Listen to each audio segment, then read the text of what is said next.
Bonjour à tous. Tout d'abord, joyeux Noël et bonne fin d'année. Voilà. Donc pour commencer, là c'est la deuxième expérience, la deuxième pratique. On va tester donc le circuit E, donc le circuit E et le circuit NON. Ici donc de ce côté-là, il faut savoir que c'est donc ici HITS que c'est marqué, donc enfin que j'ai mentionné. HITS, bon, ça veut dire que c'est un testeur, donc ce support-là, c'est un testeur pour tester uniquement qu'un circuit intégré. Par exemple, si vous avez des montages expérimentaux à faire, vous avez automatiquement donc les matrices avec les interrupteurs et les boutons poussoirs pour tester tel et tel circuit, même pour faire des montages expérimentaux. C'est-à-dire que si vous faites un schéma théorique et que vous voulez voir si ça fonctionne correctement, je pense donc notamment au schéma complète, donc ça peut arriver de se tromper, même moi-même, je peux me tromper, donc en principe, je fais toujours attention, mais ça peut arriver. Toute erreur est humaine. Voilà. Ceci étant dit, donc on va commencer par le circuit E. Je l'ai donc inséré d'avance, donc je regarde si mon interrupteur est bien mis. Et hors circuit, donc pour retirer le circuit intégré, voilà, donc on le soulève légèrement, c'est-à-dire on tourne le tournevis de droite à gauche, voilà. Vous voyez, donc il est soulevé. Donc vu que j'ai mis le circuit 74C08, donc je le laisse dans son support.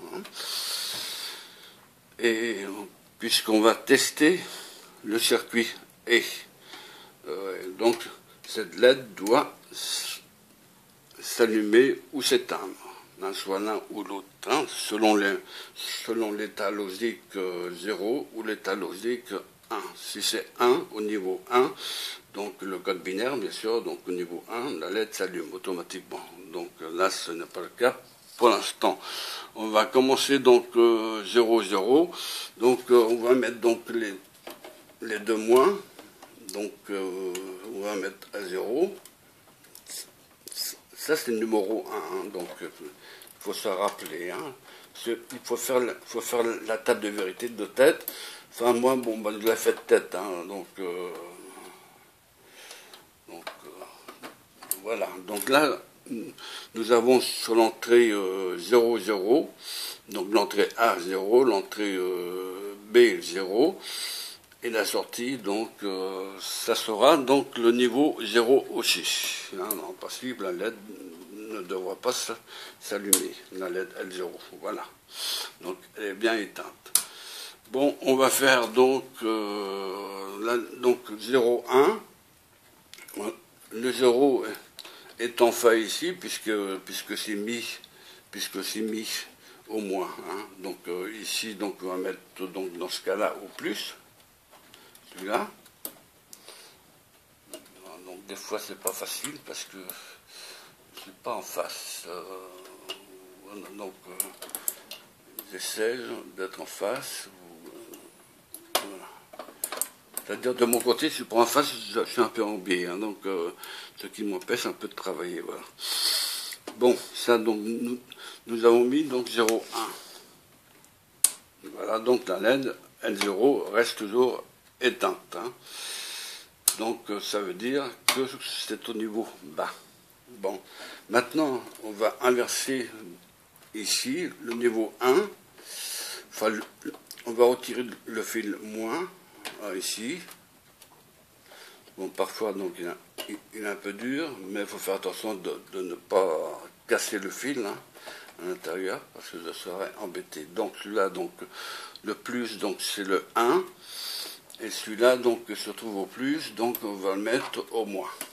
Donc ça fait 1, 0.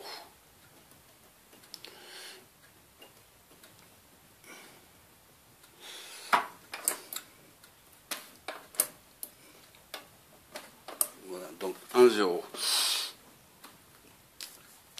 Donc, en principe, La LED est toujours éteinte. Voilà. Donc on a fait donc 1, 0. Hein, ça veut dire que l'entrée ici, donc l'entrée A, donc se trouve 1, et l'entrée 2, donc la brosse 2, donc c'est l'entrée B, donc se trouve au moins. Hein, donc nous avons 1, 0 là. Donc le fil 1 et le fil qui se trouve au moins, donc est égal à 0. Hein, donc 1, 0. Et la sortie ici, c'est le numéro 3 du circuit E, hein, qui passe par le contact L0 et LO. Voilà, donc on teste, on voit. Maintenant, donc la dernière opération à faire, donc on met les deux au plus, donc ça c'est fait celui-là, donc celui-là c'est pas fait, on le met au plus. Et voilà, donc ça se relie au plus, et vous verrez, donc la LED est au niveau haut. Donc les deux entrées sont au niveau haut, donc l'entrée A et B sont au niveau haut, la sortie est au niveau haut. Ça veut dire en d'autres termes que les entrées, ou plutôt que la sortie suit les entrées. Si l'entrée est 0,1, la sortie sera toujours 0. Si les deux entrées A et B, c'est pour ça qu'on dit A et B, si les deux sont au niveau 1, la sortie doit passer au niveau 1. Donc S est égal à A point B, ça veut dire que les deux, A et B, doivent être au niveau 1 pour que la sortie S prenne le niveau 1. Donc la LED L0 s'allume dans notre cas. Voilà, donc ça c'est facile. Donc si on met sur les deux moins, donc ça fait 0, 0. De toute façon, donc la LED elle restera éteinte automatiquement. Hein. Donc elle restera éteinte automatiquement.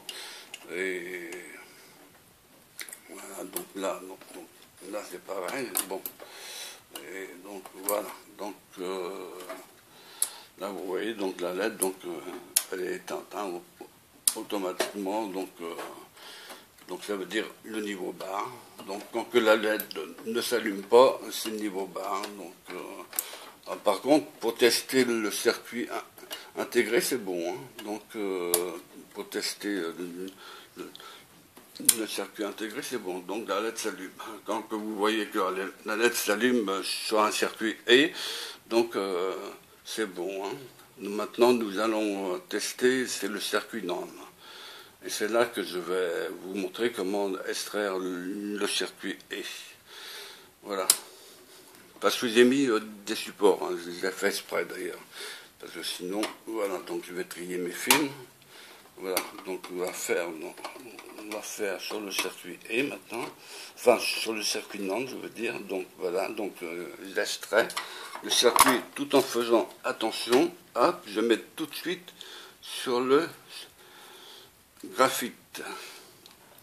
Là, donc là, ça veut dire que tous les pattes sont en court-circuit.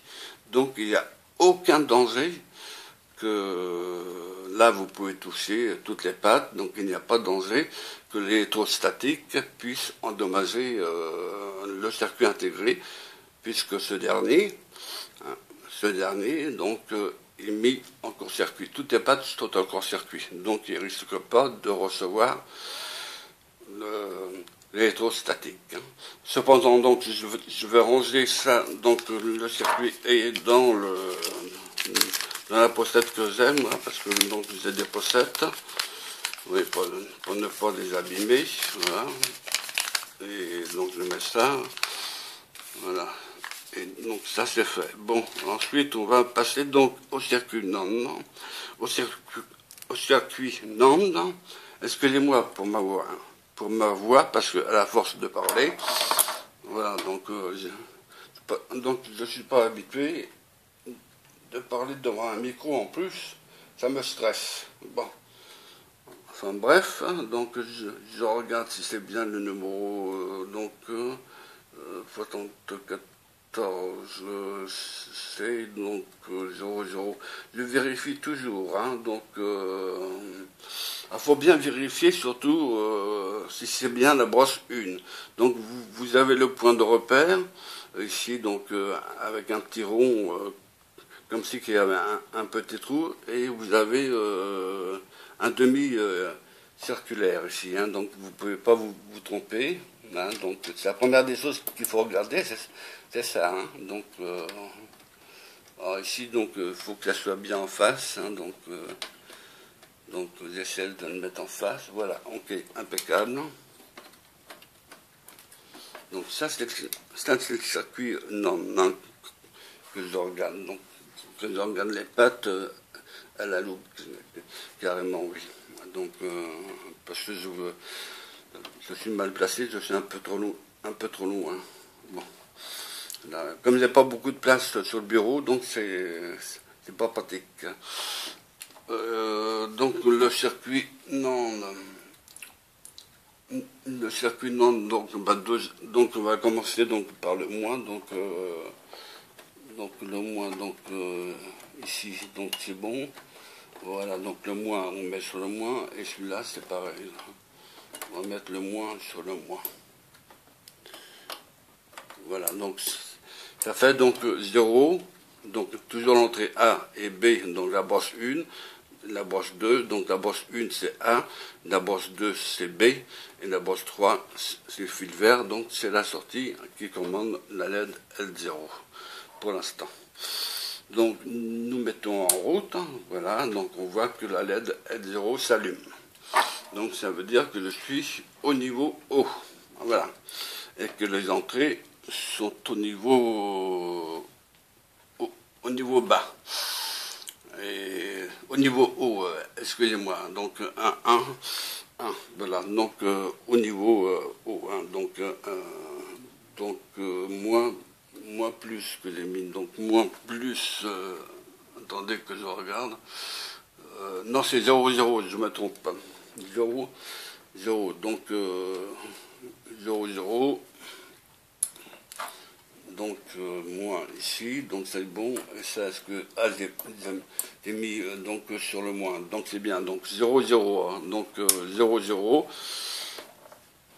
à l'entrée, je cherche, voilà, j'ai trouvé, donc mon crayon noir que je cherchais pour écarter les fils. Voilà, donc l'entrée A, l'entrée B ici, donc et la sortie, bien sûr, c'est le fil vert, donc c'est la brosse 3 du circuit norme. Donc la brosse, donc la LED L0 s'allume, ça veut dire tout simplement que je suis au niveau haut. Bon, maintenant, on peut l'inverser, on peut dire 0, 1, donc 0, donc lui, donc il y est, puisqu'il se trouve sur le moins. Donc on va donc déconnecter celui-là sur le moins, et on va le mettre sur le plus. Ça fait donc 0, 1. Automatiquement, hein, si on passe par là, 0, 1. Puisqu'il y a deux connecteurs. Hein, et la LED s'allume. D'accord, donc au niveau haut. Au niveau haut. La LED reste toujours allumée. Maintenant, je fais donc 1, 0.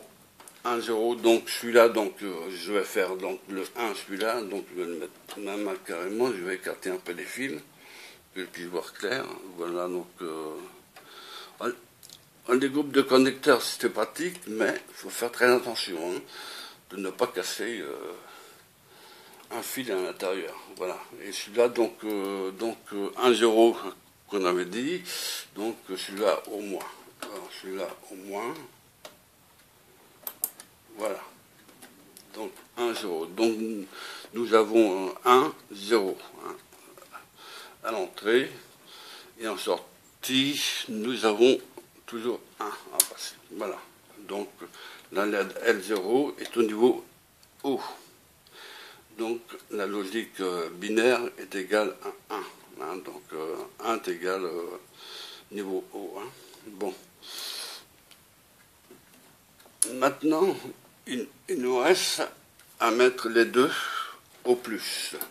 Donc celui-là, on va le mettre au plus. c'est-à-dire pour avoir les deux entrées au niveau 1. En principe, ça devrait être bon.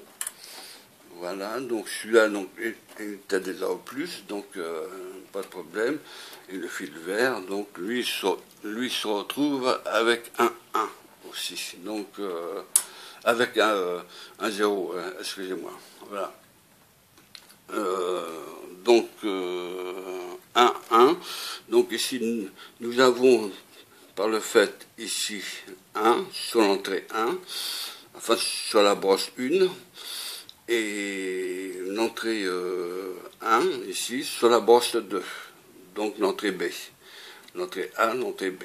Et sur la sortie, nous avons automatiquement le niveau bas, c'est-à-dire le code binaire 0. Voilà, 0 logique, exactement.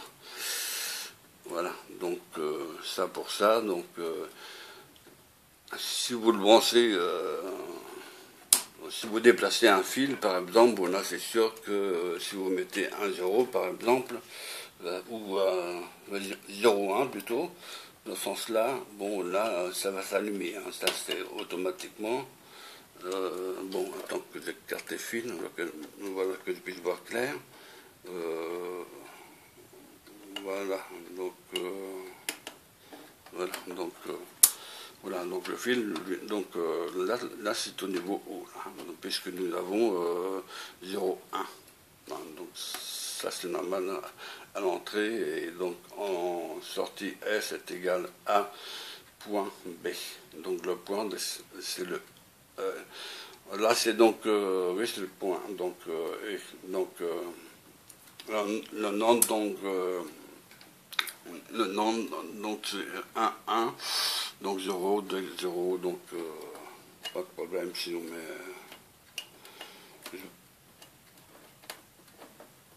ici, donc je sais... c'est pas le point, c'est le plus. Hein, donc... voilà, donc il faut que les deux soient soit 0, 0, voilà, donc et l'équation, donc bon, ça, donc S est égal à A et B, c'est pour, comment dire, pour la table de vérité et, hein, voilà, donc qui n'a rien à voir avec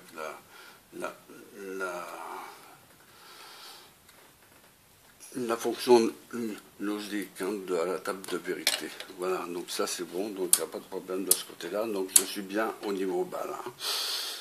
Voilà. Bon, je vous remercie, hein, d'avoir écouté.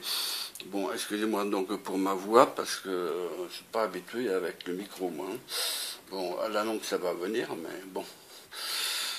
Et puis maintenant, je vais passer directement à la théorie. Ensuite, je balance ça directement sur YouTube. Voilà, donc je vous remercie de votre écoute, et je vous souhaite en même temps un bon Noël et une bonne fin d'année à vous tous. Et je vous dis à tout à l'heure au niveau de la théorie. Alors la théorie correspondra bien sûr à la pratique, hein. Bon, bye et à bientôt. Fonctionnement des circuits intégrés 74 C08 et 74 C00.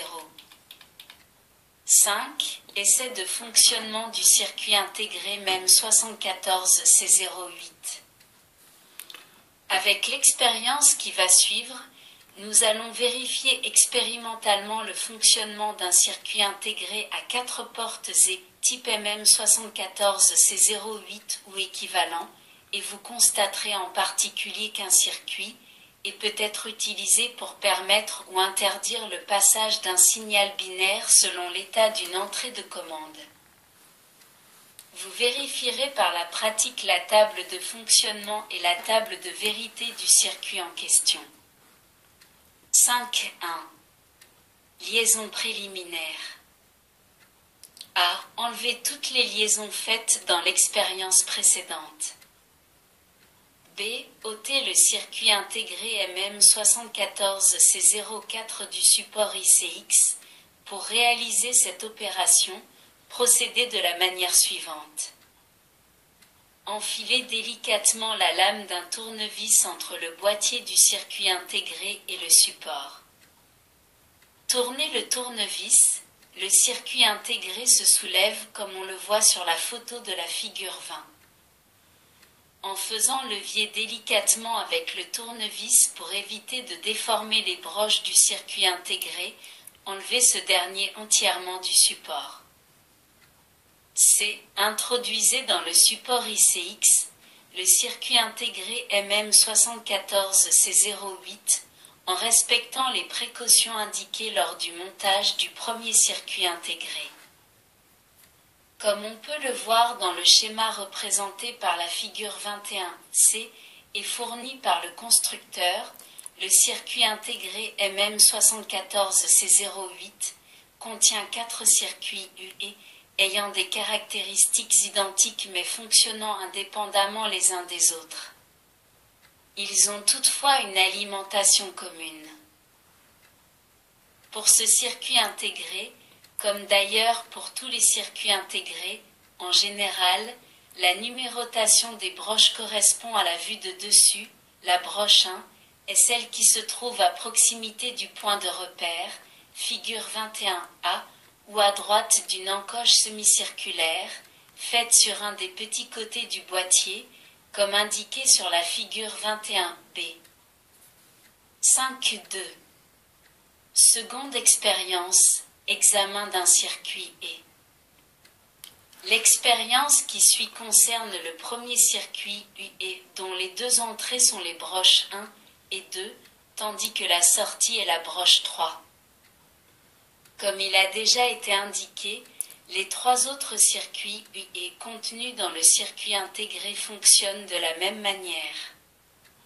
Vous pourrez donc les vérifier facilement en répétant les mêmes essais. L'expérience consiste à relier la sortie du circuit UE à l'indicateur à l'aide L0 afin de relever les niveaux de tension de sortie correspondant aux différentes combinaisons de niveaux de tension possibles sur les entrées. Effectuez les opérations dans l'ordre en vous reportant à la figure 22. A. Préparez un nouveau morceau de fil rigide isolé de 15 cm environ et reliez la première entrée, broche 1, du circuit et au contact repéré par - en haut à gauche de l'ensemble des connecteurs. Par cette liaison, l'entrée est mise au potentiel de la masse. B. Au moyen du fil que vous avez préparé, longueur à votre choix, reliez la deuxième entrée du circuit et broche 2 à l'autre contact repéré par - comme représenté sur la figure 22A. Cette entrée est ainsi mise à la masse. C. Au moyen d'un autre morceau de fil, reliez la sortie, broche 3, du circuit et à l'entrée de l'indicateur à l'aide repérée par le symbole L0 sur le groupe de connecteurs. Par ces liaisons, vous avez réalisé le circuit représenté figure 22B, premier essai. Vous pouvez alimenter le circuit et observer la LED L0, elle reste éteinte. Vous constatez ainsi que, lorsque les entrées du circuit UE sont toutes les deux au niveau de tension bas, c'est-à-dire L, la sortie se trouve elle aussi au niveau L. D. Débranchez l'alimentation et reliez maintenant l'entrée 2 au contact repéré par le signe plus, comme représenté en pointillé figure 22A. De cette manière, la deuxième entrée ne se trouve plus à un niveau de tension bas, 0 V, mais à un niveau de tension haut, plus 4,5 volts. Le circuit électrique relatif aux nouvelles liaisons est également représenté figure 22B, deuxième essai. Alimentez à nouveau le circuit et observez la LED L0, elle reste éteinte. Vous constatez donc que, lorsqu'une entrée du circuit IE est à l'état H, haut, et l'autre à l'état L, bas, la sortie se maintient à l'état L. Par commodité, Les deux essais de l'expérience ont été représentés sur une seule figure. Au premier essai, l'entrée 2 est reliée à la masse et se trouve au niveau L, tandis qu'au deuxième essai, elle est reliée à la tension plus 4,5 volts et se trouve alors au niveau H.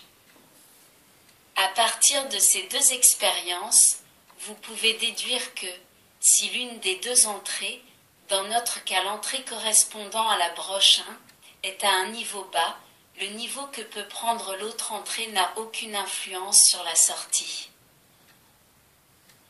Relié à présent, l'entrée 1 du circuit intégré au contact plus, c'est-à-dire au niveau haut et en la maintenant dans cette position, répétez les deux essais précédents en reliant l'entrée 2 d'abord à la masse sur le contact moins, comme indiqué figure 23A, troisième essai, et ensuite sur le contact plus, comme indiqué en pointillé sur la même figure, quatrième essai. La figure 23B représente le schéma électrique du circuit réalisé.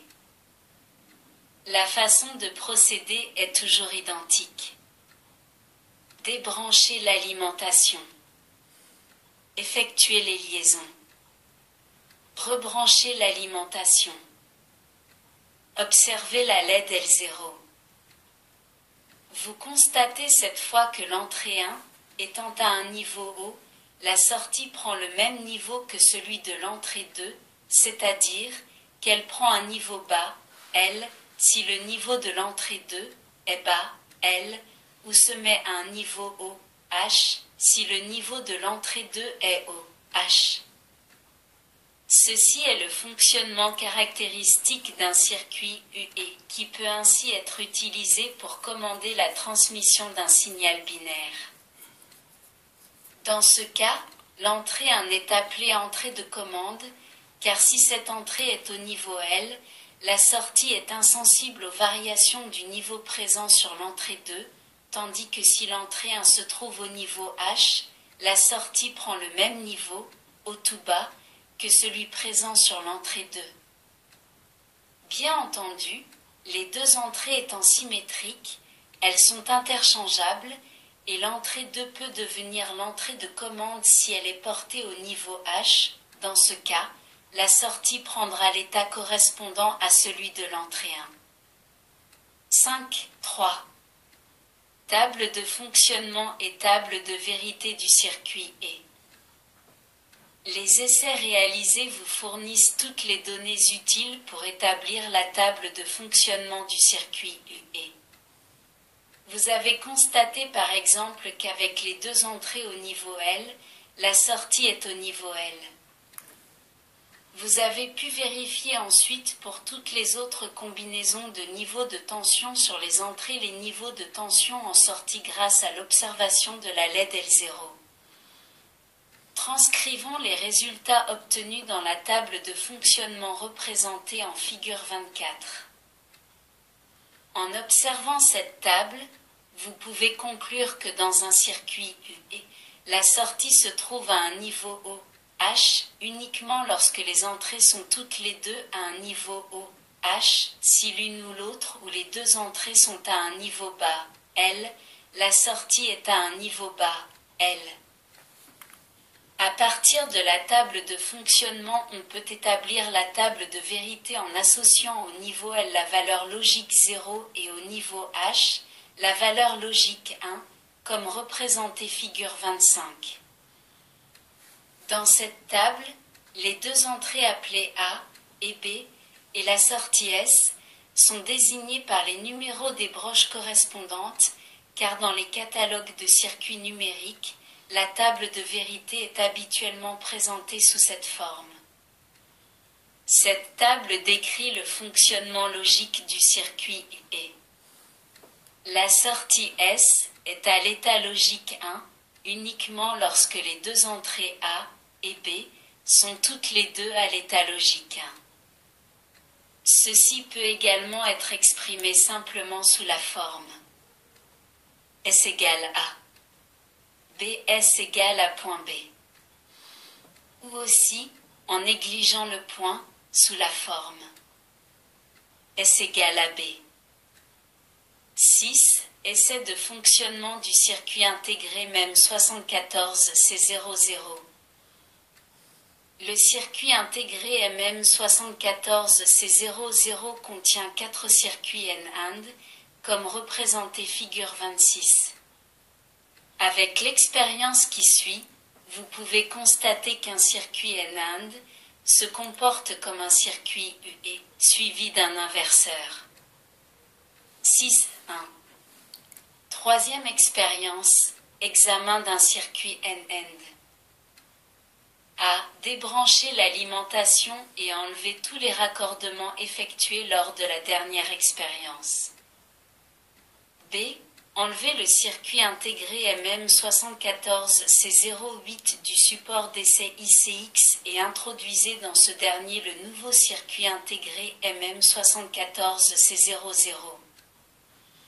Maintenant, vous pouvez commencer l'essai de fonctionnement du premier circuit N-AND. Ses entrées sont les broches 1 et 2, et la sortie la broche 3. Vous procéderez exactement de la même manière que pour l'expérience précédente conduite sur le circuit UE. En effectuant les 4 combinaisons possibles d'état des entrées du circuit N-AND, relevez l'état de la sortie en observant chaque fois la LED L0. À l'aide des résultats obtenus, vous pouvez établir la table de fonctionnement puis la table de vérité du circuit N-AND. Ces deux tables sont représentées figure 27. En comparant la table de fonctionnement du circuit N-AND avec celle du circuit UE, vous pouvez constater que les niveaux de sortie du circuit N-AND peuvent être obtenus en partant de ceux du circuit UE par une simple inversion, c'est-à-dire en remplaçant dans la dernière colonne relative à la sortie H par L et vice-versa. La même observation est valable pour la table de vérité des circuits UE et N-AND où le 0 logique est remplacé par le 1 logique et vice-versa. Ceci confirme qu'un circuit N-AND est équivalent à un circuit UE suivi d'un inverseur, comme montré figure 28. C. Après avoir terminé l'expérience, enlevez le circuit intégré MM74C00 du support et replacez-le dans la mousse graphitée. Avec cette pratique, vous avez terminé le montage de l'indicateur à LED et son essai. En utilisant l'indicateur à LED, pour visualiser les niveaux de tension haut et bas, en sortie d'un circuit intégré numérique, vous avez analysé le fonctionnement de quelques circuits intégrés dont des inverseurs, des circuits UE et des circuits N-AND. Dans la prochaine pratique, vous poursuivrez le câblage de la plaquette du circuit imprimé et vous examinerez le fonctionnement d'autres types de circuits. Les différents essais réalisés avec les transistors et les diodes LED n'ont pas encore reçu d'explication théorique. Celles-ci sont données dans les nouvelles leçons de technologie 1 qui traitent des semi-conducteurs. Ces leçons sont très importantes pour bien comprendre le système numérique, donc à ne pas négliger. Mais nous reviendrons sur ces leçons. Il sera intéressant lorsque vous examinerez cette technologie de revenir sur la pratique numéro 2 afin de mieux comprendre. L'enchaînement du programme peut vous paraître illogique, mais en réalité, il est motivé par le déroulement des pratiques et vous pourrez voir après avoir lu 5 ou 6 théories et 5 ou 6 pratiques que celles-ci se complètent et permettent, grâce à quelques retours en arrière, de faire des révisions afin de bien comprendre les points importants.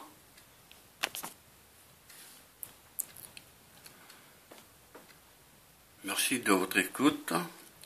À bientôt. Et tous mes meilleurs vœux.